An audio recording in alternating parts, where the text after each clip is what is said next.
నమస్తే. ప్రస్తుతం మన స్టూడియోలో ప్రముఖ ఆధ్యాత్మికవేత్త, astrologer, professor doctor Mullapudi Satyanarayana Murthy గారు ఉన్నారు. గురువుగారితో మాట్లాడదాం. నమస్కారం గురుగారు. నమస్కారం మణికంఠ గారు. గురుగారు, ఆగస్టు మాసం ఇక మీనరాశి వారి పరిస్థితి ఎలా ఉండబోతుంది? ఏళ్ళనాటి శనిలో ఉన్నారు. దీని తాలూకు ఇంపాక్ట్ ఈ మాసంలో వీళ్ళకి ఉంటుందా ఉండదా? ఎలాంటి పరిస్థితులు ఎదురయ్యే అవకాశాలు కనిపిస్తున్నాయి అంటారు?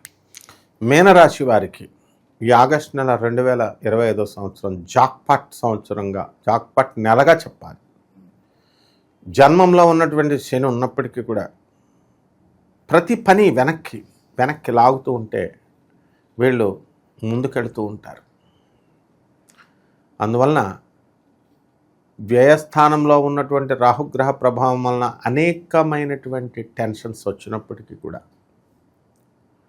మనకి అనుకున్న పనులన్నీ కూడా ఒక రియాక్టివ్ మోడ్లో వీళ్ళు సాధించుకుంటూ వెళ్ళిపోతారు. మీనరాశి వారికి ఏలినాటి శని జరుగుతుంది, బాగా మధ్యమంలో ఉన్నారు వీళ్ళు. కాబట్టి వృత్తి వ్యాపార ఉద్యోగ విషయాల్లో వీళ్ళకి తిరుగులేదు. అనుకున్న పనులు అనుకున్నట్టు సాధిస్తారు. డబ్బులు పుష్కలంగా వస్తాయి. ఖర్చులు కూడా అంతే రేంజ్లో వీళ్ళు పూర్తి చేయడం చేస్తారు. బంధుమిత్రులు విందు వినోద కార్యక్రమాలలో పాల్గొంటారు. ఎప్పుడు కూడా వీళ్ళు చుట్టాలు బంధువులు అని తిరిగేటటువంటి వాళ్ళు దేవాలయాల చుట్టూ తిరుగుతూ ఉంటారు. ఇది ఒక విచిత్రమైనటువంటిది. తర్వాత ఈ యొక్క అర్ధాష్టమ గురుగ్రహం జరుగుతోంది. దానివల్ల కొంచెం పనుల ఇబ్బందులు, స్థాన భ్రంశాలు, చేసే పని చోట నుంచి వేరే చోటకి లేకపోతే ఉండే ఇల్లు నుంచి వేరే ఇంటికి, అది ఏదో రకంగా ఆలోచనల్లో మార్పులు, ఇలాంటివన్నీ కూడా జరుగుతాయి. ఆ తర్వాత వీళ్ళకి పంచమములో ఉన్నటువంటి బుధగ్రహ ప్రభావం వలన మనకి అనేకమైనటువంటి సక్సెస్లు వస్తాయి. కుజుడు, కేతువు, అలాగే ఈ యొక్క రవి పిశాచి యోగాన్ని పెట్టి ఈ కేతుగ్రహ ప్రభావం వలన మనకి ఎక్స్పోర్ట్స్ ఇంపోర్ట్స్ బిజినెస్ల్లో సక్సెస్ ఉంటుంది. డెఫినెట్గా వీళ్ళంతా కూడా స్టాండర్డ్గా ముందుకు వెళ్ళిపోవడం అనేటటువంటివి జరుగుతాయి. విదేశాలకు వెళ్ళాలి అనుకునేటటువంటి వాళ్ళందరూ కూడా విదేశాలకు వెళ్ళిపోతారు. అక్కడ ఎక్కడ కూడా ఏ పనుల్లో కూడా బ్రేక్ లేదు వీళ్ళకి. వృత్తిలో ముందుకు దూసుకెళ్ళిపోతారు. No depressions, no tensions, only enjoyment అనేటట్టుగా. గుర్ర పందాలు, కార్ రేసులు ఇలాంటివి ఆడడం అంటే ఈ నెలలో వీళ్ళు సరదా పడతారు అండ్ సక్సెస్ కూడా సాధిస్తారు.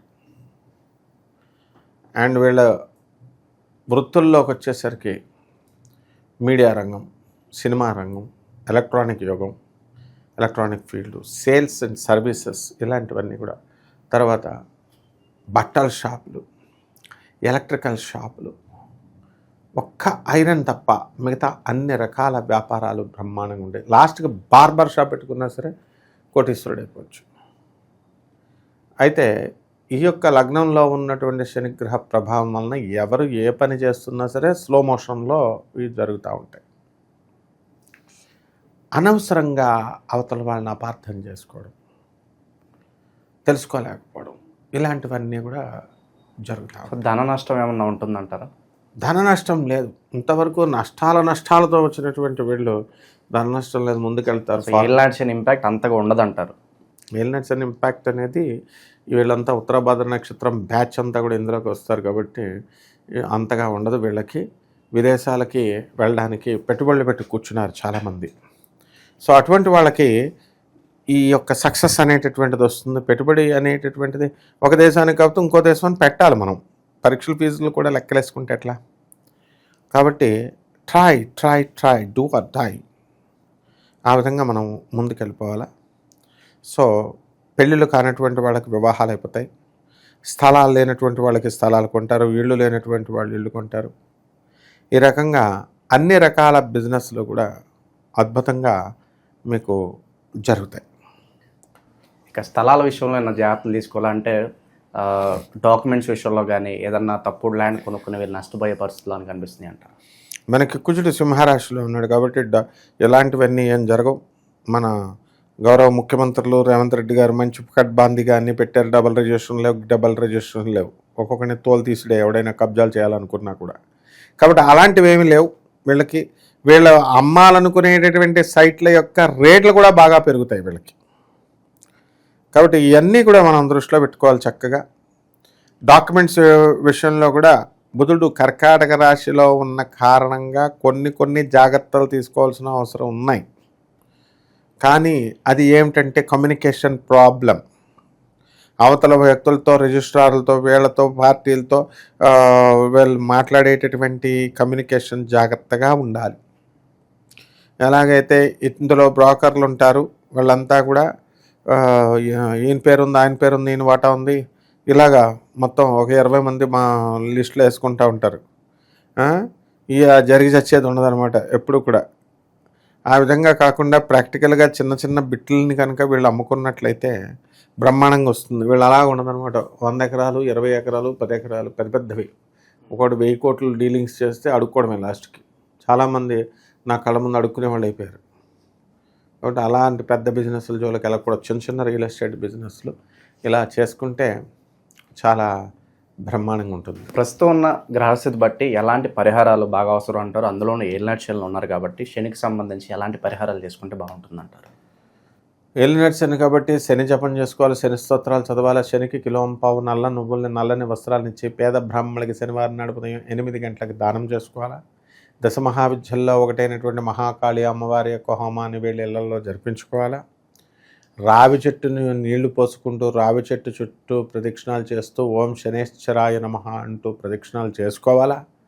అలాగే జమ్మి చెట్టుకి నీళ్లు పోసుకుంటూ జమ్మి చెట్టు తిరుగుతూ ఓం అర్జున ఫాల్గుణ అంటూ తిరగాలి. ఈ రకంగా కనుక చేసినట్లయితే, అలాగే ఈ యొక్క దశమహావిద్యల్లో ఒకటైనటువంటి భువనేశ్వరి అమ్మవారి యొక్క హోమాన్ని వీళ్ళలో జరిపించుకోవాలి. ఈ రకంగా చేసుకున్నట్లయితే బ్రహ్మాండంగా ఉంటుంది. ఇక వ్యక్తిగతంగా వీళ్ళ జాతకాలు చూడాల్సినటువంటి అవసరం ఉంటుంది. ఏదైనా సరే ఒక యోగము ఇది రావాలంటే దాన్ని బట్టి రెమెడీస్ అనేటటువంటి మనం సెట్ చేయడం జరుగుతుంది దేనికి అనేది. ఇప్పుడు ఈ మధ్యకాలంలో జూబ్లీహిల్స్లో 150 కోట్ల రూపాయల ప్రాపర్టీ కొట్టుకుంటున్నారు. చిన్న రెమెడీ చేసిన తర్వాత రూపాయి ఖర్చు కూడా లేదు, బ్రహ్మాండంగా వాళ్ళ ప్రాపర్టీ వాళ్ళకి వచ్చేయడం అనేది జరిగింది. ప్రాబ్లం ప్యాసిఫై అయిపోయింది. రెమెడీలో అంత పవర్ ఉంటుంది. కానీ ఈ పిచ్చి రెమెడీలు కష్టపడకుండా మామూలుగా చెప్పేసి రెమెడీ చెప్పండి గురుగారు నాది ఈ రాసండి ఇదండి అని ఇలా చెప్తే ఏమవుతుంది? జాగ్రత్తగా మనం వ్యక్తిగతంగా జాతకం చూసిన తర్వాత మనం చెప్పే వాటిని బట్టి వాళ్ళు చేసుకుంటే సరిపోతుంది. ఓవరాల్గా ఆగస్ట్ మాసంలో మీనరాశి వారి పరిస్థితి ఏ విధంగా ఉండబోతుందో చాలా బాగా వివరించారు. ధన్యవాదాలు గురు. ధన్యవాదాలమ్మా.